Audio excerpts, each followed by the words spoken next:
नमस्कार दोस्तों, विद्यार्थियों, मित्रों, एक बार फिर से स्वागत है आपका हमारे इस ऑनलाइन प्लेटफॉर्म पर।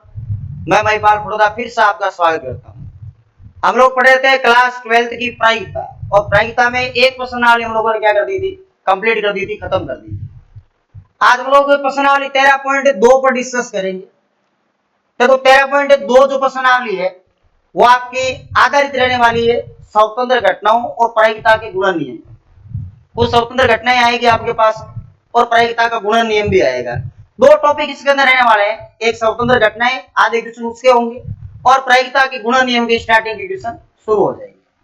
अब आप प्रायिकता के गुणन नियम से क्या समझते हो? आपने योग नियम पढ़ रखा है। क्या होता है प्रायिकता का गुणन नियम? प्रायिकता का गुणन नियम, देखो आपने परतंत्र घटनाएं जो होती है ना, जो सह-प्रतिबंध प्रायिकता होती है, उसके क्वेश्चन कर लिए। अब हम लोग प्रायिकता का गुणन नियम पढ़ने जा रहे हैं कि प्रायिकता का गुणन नियम क्या होता है। गुणन नियम, देखो गुणन नियम में क्या होता है कि आपने ये पढ़ा हुआ है कि किसी भी प्रतिदर समष्टि S की दो घटनाएं ई व आपने लिए, मान लेते हैं ई व प्रतिदर समष्टि S की दो घटनाएं P E इंटरसेक्शन F को प्रायिकता का गुणन नियम कहा जाता है, और इस E इंटरसेक्शन F को EF भी लिखा जाता है। ये कुछ लैंग्वेज होती है इसकी, EF भी कहा जाता है। S सैंपल स्पेस है प्रतिदर समष्टि, उसकी दो घटनाएं हैं। कौन सी दो घटनाएं? E और F है, जिसको E इंटरसेक्शन F और EF भी लिखा जाएगा, वही प्रायिकता का क्या होगा? गुणन नियम होगा। अब आप इसकी वैल्यू कैसे निकाल सकते हो? इसकी वैल्यू आप ऐसे निकाल सकते हो कि आपने ये पढ़ रखा है कि P E अपॉन F क्या होता है। E अपॉन F क्या होता है भाई? कि P of E intersection F upon में P ऑफ F, ऐसे ही होता है। और यहां से अगर मैं आपको ये पूछूं कि E इंटरसेक्शन F कितना आएगा, तो आपका जवाब होगा कि सर ये तो P ऑफ F गुणा P of E upon F आएगा। बिल्कुल सही जवाब आपका, और इसको समीकरण नंबर क्या बना देंगे? 1 बना देंगे। ऐसे ही अगर मैं आपको ये पूछूं क्या कि F बाई E का सूत्र क्या होता है, तो आप कहोगे सर ये तो होता है E इंटरसेक्शन F अपॉन में P ऑफ E। ये हम लोगों ने पढ़ लिया है 13.1 के अंदर। ये दूसरा समीकरण हो गया। अच्छा, दूसरा समीकरण इसको नहीं बना के किसको बनाओ? इसके मान को बना दो, यहां से इंटरसेक्शन निकाल दो। तो यहां से जैसे आप इंटरसेक्शन निकालोगे तो आपका मतलब ये है कि P ऑफ E गुणा P of F by E। समीकरण नंबर क्या हो गया? 2। यहां तक मामला समझ में आ रहा है? हाँ, यहां तक तुमने पढ़ लिया पहले। आप इंटरसेक्शन निकाल सकते हो। ये जो आपने इंटरसेक्शन निकाला है, यही आपके प्रायिकता का गुणन नियम होता है। क्या होता है? प्रायिकता का गुणन नियम। चलो, अब आप ये लिख सकते हो क्या कि समीकरण नंबर 1 व समीकरण नंबर 2 से क्या लिख सकते हो कि ये मान इंटरसेक्शन, ये भी इंटरसेक्शन, ये दोनों इक्वल करने हैं। क्या किसके इक्वल करने हैं? इंटरसेक्शन के। तो आप ये बताओ P of E intersection F, जिसको EF भी कहा जाता है। इंटरसेक्शन हम लोग का गुणा, तो यहां पर क्या हो गया? गुणा हो गया। EF, इन दोनों को लिखने का मतलब है आप या तो ये लिखो P of F P of E by F, और ये बराबर किसके होगा? इसी के बराबर हो जाएगा। तो यह होगा P of E P of F upon में। यहां तक कहानी समझ में आ रही है? ये जो आपने लिखा है ना, क्या ये जो आपने लिखा है, इसी को प्रायिकता का गुणन नियम कहते हैं। इसी को प्रायिकता क्या कहते हैं? गुणन नियम। ये दो घटनाओं का है। कितनी घटनाओं का है? अगर घटनाएं ज्यादा हो, ज्यादा मतलब कितनी कि सर 1 नहीं, 2 नहीं, 3 नहीं, 4, इससे ज्यादा नहीं पूछेगा। और पूछे तो आगे कंटिन्यू कर लेना। 4 घटनाओं का गुणन नियम कैसे लिखते हैं कि घटना E घटित हो गई। अब घटना E घटित होने के बाद में घटना E2 घटित होगी। E1 घटित होने के बाद E2 हुई है। अब E1 और E2 दोनों घटित हो गई है। अब घटना E3 घटित होगी और फिर E1 घटित हो गई, E2 घटित हो गई, E3 घटित हो गई। अब घटना E4 घटित होगी। इसको कहते हैं प्रायिकता का गुणन नियम। तो ऊपर वाले को नहीं कहते, क्या दोनों को ही कहते हैं। वो 2 घटनाओं का है, ये 4 घटनाओं का है। ये लिखने का तरीका है इसको, प्रायिकता के गुणन नियम कैसे लिखा है। आपके पास उत्तरोत्तर, उत्तरोत्तर मतलब है एक के बाद एक 4 लगातार घटनाएं घटित हो रही है। घटना E1 घटित हो गई सबसे पहले। E1 घटित होने के बाद घटना कौन सी घटित होगी? E2। अच्छा, E1 E2 दोनों होने के बाद में कौन सी होगी? E3। E1 E2 E3 दोनों होगी, फिर कौन सी घटित होगी? E4। जैसे मान लो उदाहरण के तौर पर बताता हूं आपको कैसे। एक थैला दे रखा है, बैग दे रखा है, ठीक है। उस बैग के अंदर 5 तो लाल गेंदे हैं और 5 ही काली गेंदे हैं, ठीक है। आपको 4 लाल गेंद निकालनी एक के बाद एक। आपने और वापस नहीं रखना, ये ध्यान रखना, वापस नहीं रखना है। आपने पहली लाल गेंद निकाली तो घटना E1 घटित होगी 5/10। अब दूसरी घटना एक लाल गेंद और निकालो। अब की बार बताओ प्रायिकता कितनी होगी? 4/9 होगी, नहीं होगी? एक गेंद कम हो गई। उससे अगली बार E3 घटित होगी तो बताओ यहाँ पर 3/8 होगा कि नहीं होगा? और उससे अगली बार बताओ कितना होगा? 2/7 होगा कि नहीं होगा? तो ये उत्तरोत्तर घटनाएं घटित होगी। प्रायिकता के गुणन नियम का मतलब है कहां लगाना होता है गुणन नियम? अगर एक के बाद एक दूसरे में उत्तरोत्तर लगातार घटनाएं आपको घटित हो रही है तो वहां प्रायिकता के गुणन नियम का हम लोग क्या करेंगे? उपयोग करेंगे। यहाँ तक किसी भी प्रकार की कोई समस्या किसी भी विद्यार्थी की? नहीं सर, यहाँ तक कोई समस्या हमारे नहीं है। इसको हम लोग याद कर लेंगे, तरीके से बता देंगे कि 4 घटनाएं हो किस टाइप से लिखेंगे। मैक्सिमम 4 घटनाएं, आपके 5 है तो कोई समस्या नहीं, चारों घटनाएं घटित हो जाएगी, 5वीं घटना ऊपर घटित हो जाएगी। चलो, इसके बाद में एक टॉपिक और रहेगा, स्वतंत्र घटनाओं पर आधारित टॉपिक। हमेशा ध्यान रखें, अगर आपके पास में ई व एफ कैसी घटनाएं हो? स्वतंत्र। अच्छा सर, हमें पता कैसे चलेगा स्वतंत्र? अगर क्वेश्चन में दिया जाएगा, नहीं दिया जाए तो परतंत्र मान लेना। स्वतंत्र घटनाएं किसको कहते हैं? अगर दो घटनाओं का इंटरसेक्शन है, उसकी जो प्रायिकता है वो दोनों घटनाओं की अलग अलग प्रायिकता निकालने पर, गुणे के करने पर बराबर हो जाए तो वो क्या हो जाएगी? स्वतंत्र। यानी दो घटनाओं का आप इंटरसेक्शन निकालो, उसकी प्रायिकता निकालो। अगर वो प्रायिकता दोनों घटनाओं की अलग अलग प्रायिकता निकाल के उसको आप गुणा करवा रहे, उसके बराबर है, तो हमेशा क्या हो गया आपके पास में? वो स्वतंत्र घटनाएं होगी। कौन सी होगी? स्वतंत्र घटनाएं। स्वतंत्र घटना ई और आप यहां पर कैसी है? स्वतंत्र घटना। तो पहली बात तो ये याद रखें स्वतंत्र घटनाओं की, पहली बात तो ये वाली याद रखें, किसकी? स्वतंत्र घटनाओं। ये याद रह जाए, जितने भी बॉक्स बनाओ सारे याद रखना आप। अगर आपको कोई ऐसा कह दे, कैसा? ऐसा कि भाई P E का डैश इंटरसेक्शन F का डैश, ऊपर लिख दिया मैंने E और F स्वतंत्र का ही काम कर रही है, इसको कैसे लिखो? कि सर स्वतंत्र घटनाओं में इंटरसेक्शन टूट जाता है। टूट जाने का मतलब है कि इसको हम ऐसा लिखेंगे, कैसा? ऐसा कि E का डैश डॉट P F का डैश, ऐसे ही लिखोगे, ठीक है। क्या आप ये जानते हो इसको आगे भी लिखा जा सकता है? क्या आप ये जानते हो इसको भी आगे बढ़ाया जा सकता है? आपने पढ़ा होगा घटना का घटित होना प्लस घटना का घटित नहीं होना बराबर होता है 1 के। तो यहां पर बताओ इसको ऐसा लिख दूं क्या और इसको भी ऐसा लिख दूं क्या? 1 माइनस पी होगा। ये लो, हो गया काम इसका। तो ये भी ध्यान रखना आप, ये भी जानकारी है, ठीक है। अगली जानकारी पे चलते हैं। अगर आपको कभी ऐसा मिले कि इसके ऊपर ऐसे डैश आ जाए, तो अगर ये परतंत्र घटनाओं में आता है तो तरीका अलग होता है। स्वतंत्र घटना कैसे लिखोगे? E डॉट P F का डैश अलग अलग कर दो। अब क्या करोगे? E जैसा है वैसा रह जाएगा, इसको आगे लिख दो आप 1 माइनस पी होगा। बड़े आराम से कर सकते हो। ये भी कैसा होगा? स्वतंत्र घटनाओं का केस होगा। और कोई केस बनेगा क्या? बिल्कुल बनेगा। आप इसको बना सकते हो case E dash intersection F। अब बताओ कैसे लिखोगे? कि E का तो dash dot P of F। क्या आप ये जानते हो E का डैश मतलब P ऑफ E, ठीक है। P ऑफ E का डैश मतलब 1 माइनस P ऑफ E, और यहाँ क्या होने वाला है, पी ऑफ एफ। क्या होने वाला है, पी ऑफ एफ। इसमें कोई समस्या, दिक्कत, परेशानी और बताओ। ये लो, ये सारे स्वतंत्र घटनाओं के केस।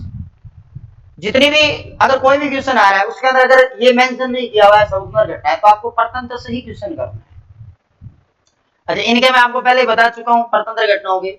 और अगर दोनों पर डेस आता है तो देखो ध्यान से, इंटरसेक्शन कैसे निकालते हैं परतंत्र घटनाओं में, ई बाई एफ अभी करके देखा था हम लोगों ने। कौन सा, ये वाला केस। तो यहां से इंटरसेक्शन निकाला जा सकता है अगर घटना परतंत्र है, तो परतंत्र हम लोग आश्रित है, तो ये तो स्वतंत्र की बात है। अगर ऐसी स्थिति आती है इसके अंदर परतंत्र घटनाओं में, तो आप डी मॉर्गन के नियम का उपयोग करेंगे। किसका उपयोग करेंगे, डी मॉर्गन के नियम का। ऐसी स्थिति आती है तो आपको लिखवा दिया है कि पी ऑफ ई में से माइनस कर लो ई इंटरसेक्शन। जो लास्ट वाली शुरुआत वाली क्लास थी उसमें देख लेना। और ऐसी स्थिति आती तो भी आपको लिखवा दी है। चारों केस में आपको स्वतंत्र परतंत्र दोनों बता दी गई है कि किस हिसाब से आपको निकालना है। ये आपके स्वतंत्र घटनाओं का टॉपिक था। और ये जो पीछे आपने टॉपिक पढ़ा था ये था प्रायिकता का गुणन नियम। इस पर आधारित अपनी जो प्रश्नावली है 13.2 वो रहने वाली। इनको बड़े ध्यान से ऑब्जर्व कर लो, किसी भी प्रकार की कोई समस्या आपके आ रही है और कोई समस्या आती है तो आप कमेंट करके जवाब दे दीजिए, आपको दूसरे दिन उसका सॉल्यूशन मिल जाएगा। अगली क्लास में उन्हीं किस्मों का सॉल्यूशन आपको मिल जाएगा जिनमें आपकी तकलीफ आ रही है। उम्मीद है किसी भी प्रकार की कोई भी दिक्कत, परेशानी, समस्या आपके नहीं आ रही होगी।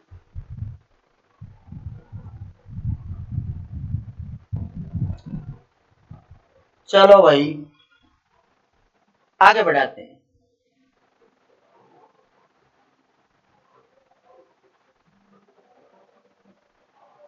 सीधा दूसरे क्वेश्चन पे आ गया क्या, ये रहा पहला। यदि P of A, P of B, A तथा बी स्वतंत्र घटना है तो P of A intersection B ज्ञात कीजिए।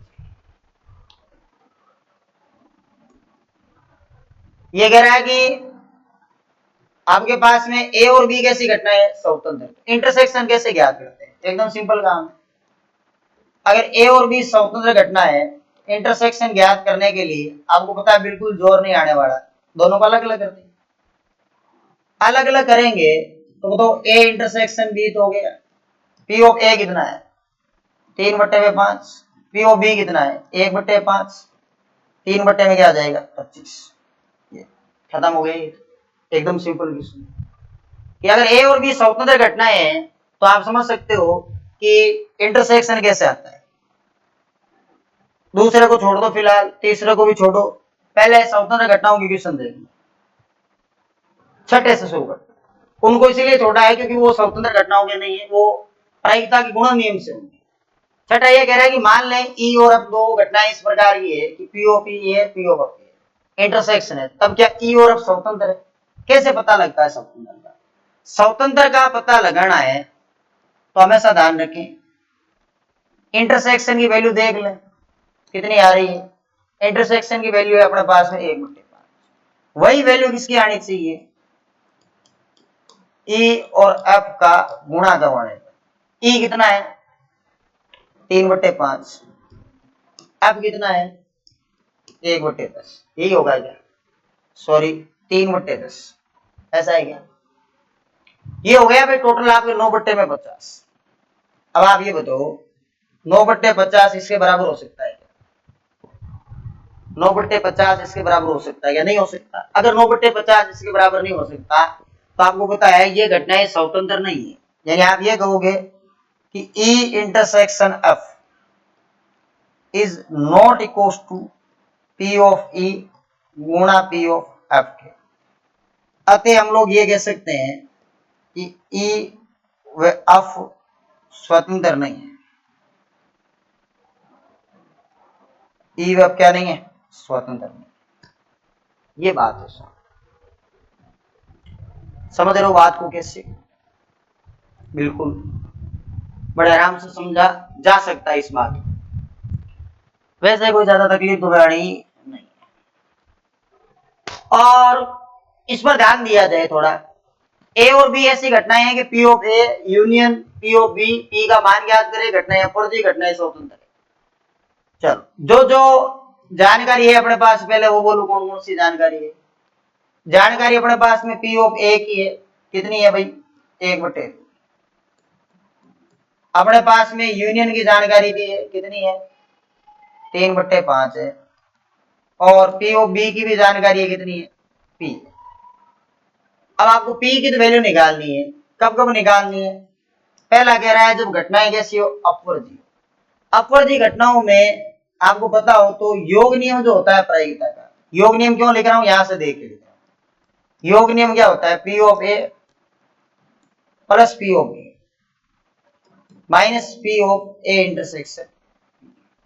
आप ये जानते हो प्रायिकता में जो योग नियम होता है वो ये होता है, लेकिन जब ए और बी अपवर्जी होते हैं, ए बी क्या हो, अपवर्जी हो, अपवर्जी की स्थिति में ए इंटरसेक्शन बी क्या हो जाता है, फाइव।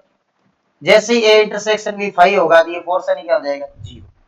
यानी कि यहां से आप ये कह सकते हो कि पी ए यूनियन बी जो आएगा वो किसके बराबर आएगा भाई, वो आएगा P of A plus P of B के बराबर। ऐसा आप लोगों ने देख रखा है पहले से।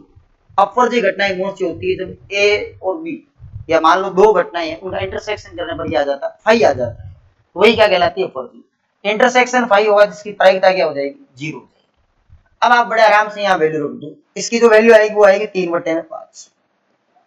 पी ऑफ ए कितना है, 1/2, और पी ऑफ बी कितना है, पी। तो पी की वैल्यू निकाल सकते हो, यहां से पी का जो मान आएगा वो कितना आएगा, 3/5 माइनस 1/2। एलसीएम कितना आ रहा है, यहां से एलसीएम आ रहा है 10। 5 का भाग दो 2 बार, 3 दूनी 6, 2 का 2 3 बार, सॉरी 5 बार, यहाँ आ जाएगा 1। पी की वैल्यू आएगी 1/10, पहले केस। दूसरा केस क्या गया है, सेकंड केस है स्वतंत्र घटना। स्वतंत्र घटनाओं में यूनियन का मान क्या होता है, यूनियन का सूत्र तो अपने पास यही होगा, ए यूनियन बी बराबर क्या होगा, पी ऑफ ए प्लस क्या होता है, P of B minus P of A intersection.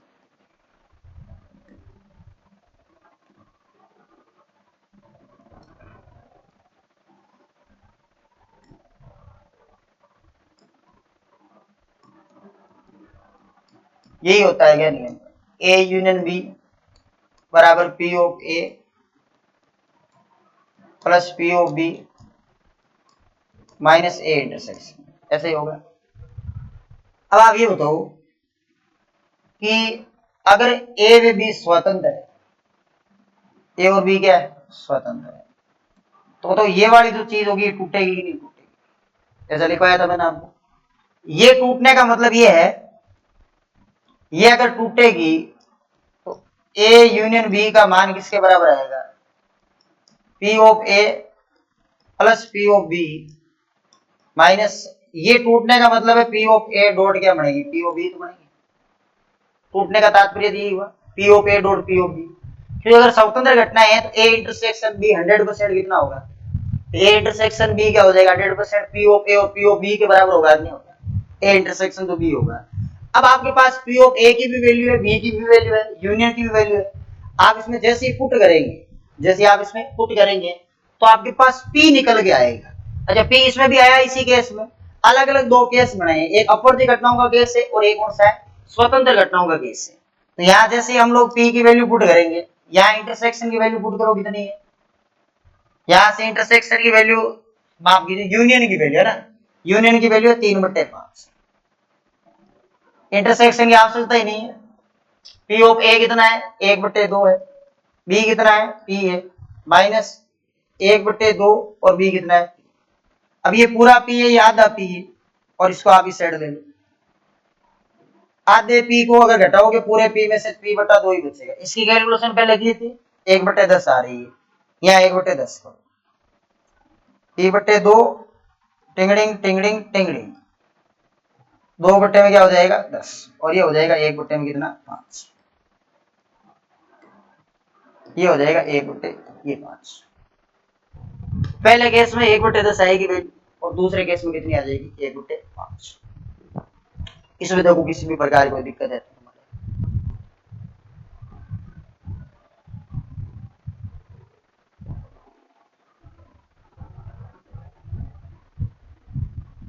आ रही है क्या कोई दिक्कत इसमें?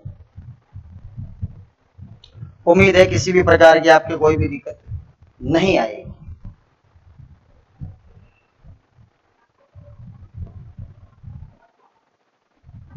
किसी भी प्रकार की कोई दिक्कत नहीं आएगी। चलो मान लें ए और बी स्वतंत्र घटनाएं, P of A P of B दे रखे और अलग अलग आपको 4 केस निकालने। ए और बी स्वतंत्र घटना, अगर ए और बी स्वतंत्र घटना है तो आप ये समझ सकते हैं कि ए इंटरसेक्शन बी का मान क्या आएगा, पी ऑफ ए गुणा क्या होगा, पी ऑफ, ऐसे ही होगा। पी ऑफ ए कितना है 0.3 और यह है 0.4, गुणा करवाने पर ही आ जाएंगे 0.12।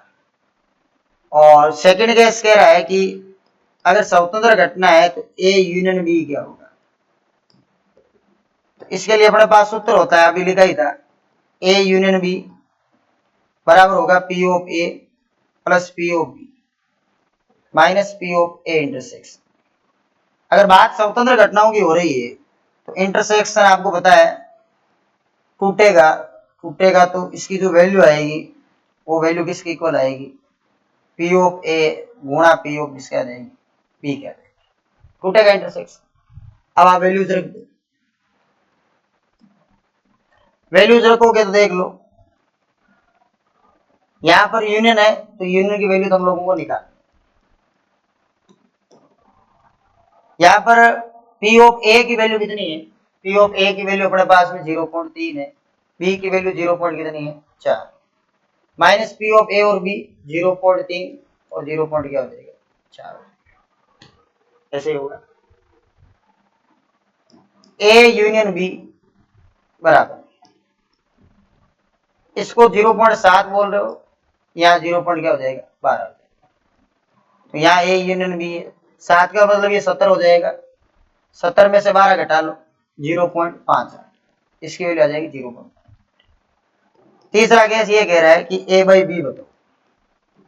आप जानते हो क्या ए बाई बी का सूत्र क्या होता है, P of A intersection B upon P of B.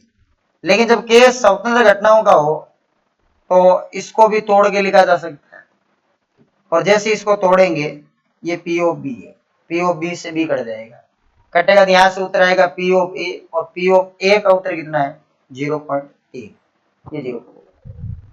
ऐसे बी बाई ए का देखोगे तो अपना आप करके देखना, आप इसका उत्तर देखोगे तो ये पी ऑफ बी के बराबर आ जाएगा, इसकी वैल्यू आएगी 0.4। बात देख लो, इसमें कोई परेशानी नहीं, आसान आसान से क्वेश्चन है, कोई खास क्वेश्चन इसमें है नहीं अभी फिलहाल, देख लो इसमें कोई परेशानी है।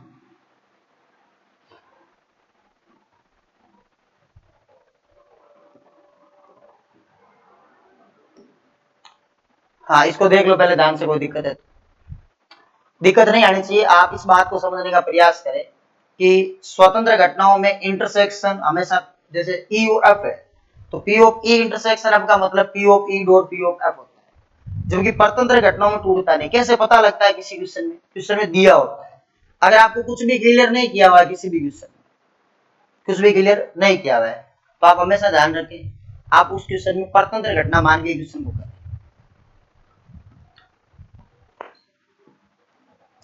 चलो एक और कर लेते हैं, 10 तक कर लेते हैं। दी हुई घटना ए और बी ऐसे है कि P of E P of A P of B intersection दे रखा है, तब ए नहीं और बी नहीं क्या। चलो इसमें कुछ कहा है क्या, कहीं पर भी स्वतंत्र का नाम ले रहा है क्या, नहीं ले रहा है, तो इसको परतंत्र मानते हुए क्वेश्चन को मैं करूंगा। हालांकि ये क्वेश्चन स्वतंत्र का ये दिया हुआ किताब वाले ने नहीं है, क्योंकि दोनों ओर से करोगे तो भी सेम उत्तर आएगा, लेकिन जब तक कहा नहीं जाए तो अपने पास में हमेशा दिमाग में यही रखना है कि परतंत्र से क्वेश्चन करना है। ए नहीं का मतलब ए डैश, और का मतलब इंटरसेक्शन होता है, या का मतलब यूनियन होता है, और का मतलब क्या होता है इंटरसेक्शन होता है। इसमें डी मॉर्गन का नियम लगा दो और इसको ऐसा लिख दो, ए यूनियन बी का होल डैश, तो A minus P of A union B होगा, अग्नि ऐसे ही बनेगा। अब आप फिर कंफ्यूज हो गए कि सर इसको तोड़ के क्यों नहीं लिखा। इसको तोड़ के इसलिए नहीं लिखा है क्योंकि यहाँ क्वेश्चन में नहीं कहा गया स्वतंत्र घटनाएं। भले ही एक्सरसाइज स्वतंत्र घटनाओं की चल रही है, लेकिन एग्जाम में भी तो आपको पता नहीं लगेगा स्वतंत्र का क्वेश्चन है या परतंत्र का क्वेश्चन, क्वेश्चन किसका है। ठीक, यहाँ पर जो क्वेश्चन है, इस क्वेश्चन में ये कहा गया है कि आपके पास P of A P of B union दे रखा है, इंटरसेक्शन डैश निकालो दोनों का इंटरसेक्शन के साथ, ए नहीं और शब्द का तात्पर्य इंटरसेक्शन से होता है और या शब्द का तात्पर्य यूनियन से होता है। ठीक है, तो यहाँ पर इंटरसेक्शन या यूनियन जो भी लगाना है या और के हिसाब से लगाएंगे। तो यहाँ पर इंटरसेक्शन आया। ये डी मॉर्गन का नियम क्यों लगाया, इसको तोड़ा क्यों नहीं, क्योंकि यहाँ क्वेश्चन में स्पष्ट नहीं किया हुआ है स्वतंत्र घटनाएं है क्या। तो मैंने परतंत्र के हिसाब से क्वेश्चन किया, तो परतंत्र में इन घटनाओं को हमेशा ऐसे ही लिखा जाता है डी मॉर्गन नियम से। अब आप बड़े आराम से कर सकते हो, ये इसका नियम आप जानते हो, योग नियम है P of A P of B minus P of A intersection, ये योग। क्या आप इस बात को समझ रहे हो, इस बात को कि पी ऑफ ए कितना है, पी ऑफ ए 1/4 है, पी ऑफ बी कितना है 1/2 है, इंटरसेक्शन कितना है 1/8। अंदर वाले को सोल्व कर लो, 1/2 और 1/4 सोल्व कर लो, 3/में क्या हो जाएगा 4, जोड़ लो इसको तो माइनस 1/में क्या हो जाएगा 8। एलसीएम कितना आएगा 8, 4 का भाग दो 2 बार, 3 दूनी 6, 8 का दो 1 बार, 1 माइनस 7/5 है ना, ये 4 दूनी 8, 3 दूनी 6, 8 एकम 8 है, 5/8, 5/8 इसको सोल्व करोगे तो क्या हो जाएगा 3/8। इसमें देख लो 3/8 क्यों समझ गए होंगे, 1 माइनस 5/8 करेंगे तो 3/8 में क्या हो जाएगा 8 हो जाएगा।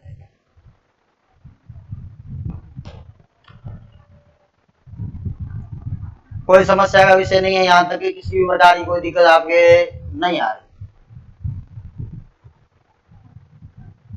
हाँ, जल्दी थोड़ी थोड़ी क्लास को बढ़ा दिया जाएगा, थोड़ा सा समय और लगेगा, फिर आपको घंटे भर की क्लास साथ में ही देखने को मिल जाएगी। अभी फिलहाल हम लोग स्ट्रगल कर रहे हैं, बस हो रहा है, काम चल रहा है। जैसे मान लें ए तथा बी स्वतंत्र घटनाएं हैं और पी ऑफ ए और पी ऑफ बी, ए नहीं और बी नहीं भी दे रखा है, क्या ए और बी स्वतंत्र घटना है, चेक करके बताना है। पहले कह रहा है ए और बी स्वतंत्र घटना है। अच्छा, इसका सॉल्यूशन तो ऐसे मिल सकता है ना, कोई भी दो घटनाएं जो होती है वो स्वतंत्र कब होती है, जब उनका इंटरसेक्शन करने पर आपके पी ऑफ जो भी दे रखे, ए दे रखा है जैसे यहाँ पर, यानी P of A intersection B बराबर किसके हो जाए, पी ऑफ ए और पी ऑफ बी के, तभी तो स्वतंत्र घटना होगी, अन्यथा स्वतंत्र घटना नहीं होगी। तो यहाँ पर हम लोग क्या करेंगे कि अपने पास में पी ऑफ ए तो अवेलेबल है, कितना है 1/2, ऐसे ही है बिल्कुल। पी ऑफ बी भी अपने पास में अवेलेबल है 7/12। मान लें कि ए और बी स्वतंत्र घटना है, मानना है, केवल मानना है बस। यहाँ पर ए नहीं और बी नहीं दे रहा है, क्या ए और बी स्वतंत्र घटना पूछ लिया तो मानो ही मत ना, ही छोड़ो इसको। मान लो पी ऑफ ए दे रखा है, पी ऑफ बी दे रखा है, चेक कर लो है या नहीं है, परतंत्र से चेक कर लो, ए का डैश इंटरसेक्शन बी का डैश, ठीक है, कितना दे रखा है 1/4, कितना दे रखा है 1/4, ठीक बात। अब यहां पर आप लोग इसको ज्यादा से ज्यादा ये लिख सकते हो, ए यूनियन बी का डैश बराबर क्या आएगा 1/4, ठीक है। यूनियन निकालो, इंटरसेक्शन ऑटोमेटिकली आ जाएगा।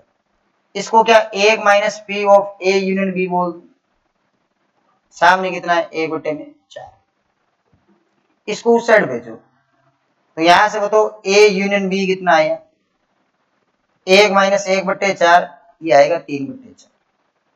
अब आप प्रायिकता का योग नियम तो जानते ही है कि प्रायिकता का योग नियम क्या होता है, A union B P of A plus P of B minus A intersection A union B की वैल्यू है 3/4, इसकी वैल्यू कितनी पी ऑफ ए की 1/4,